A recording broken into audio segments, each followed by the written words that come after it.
బడ్జెట్లో తెలంగాణ అనే పదాన్ని నిషేధించారని ఆరోపించారు సీఎం రేవంత్ రెడ్డి. ఇది కుర్చీ బచావో బడ్జెట్లా కనిపిస్తోందని విమర్శించారు. తెలంగాణకు ఏమీ చేయలేకపోయినా కేంద్ర మంత్రి కిషన్ రెడ్డిపై మండిపడ్డారు. కేంద్ర బడ్జెట్ తీరుపై అసెంబ్లీలో చర్చిస్తామని తెలిపారు.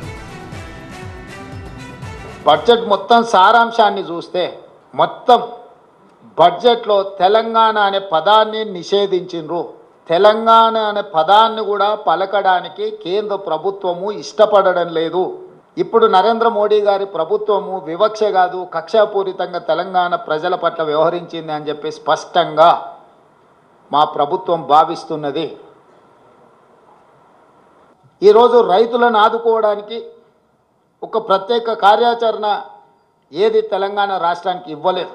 ఎడ్యుకేషన్ పట్ల కానీ, ఇరిగేషన్ పట్ల కానీ, హెల్త్ పట్ల కానీ, ఎంప్లాయ్మెంట్ పట్ల కానీ ఏ ఒక్క అంశంలో కూడా కేంద్ర ప్రభుత్వము తెలంగాణ యొక్క అభివృద్ధి కోసము ఆలోచన చేయలేదు. వారికోస్ వెయిన్స్ వ్యాధికి కేవలం 30 నిమిషాల్లో చికిత్స. కాల్ చేయండి 9989527715. ఈరోజు సబ్కా సాత్ సబ్కా వికాస్ అనేదైతే ఉందో ఈ స్లోగన్ బోగస్ అని చెప్పి బీజేపీ నిరూపించింది. వికసిత్ భారత్ అనే దాంట్లో తెలంగాణ భాగం కాదు అని ప్రధానమంత్రి గారు అనుకుంటున్నట్టుగా ఉన్నది.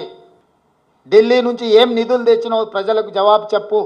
మీ చేతగానితనం, మీ బలహీనత, మీ మౌనము, మీ బానిస మనస్తత్వము తెలంగాణకు తీరని అన్యాయం చేస్తుంది. మోడీ గారు ప్రధానమంత్రి పదవి కోసము 48,21,000 కోట్ల రూపాయలను బీహార్కు, ఆంధ్రప్రదేశ్కు తాకట్టు పెట్టినట్టు కేంద్ర మంత్రి పదవి కోసం కిషన్ రెడ్డి తెలంగాణ హక్కులను మోడీ గారి దగ్గర తాకట్టు పెట్టి తెలంగాణకు అన్యాయం చేస్తున్నాడు.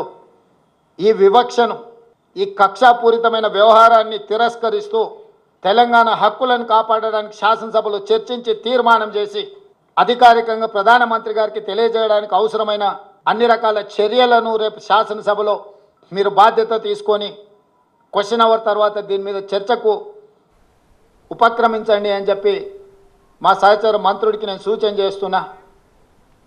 ఈ వివక్ష మంచిది కాదు.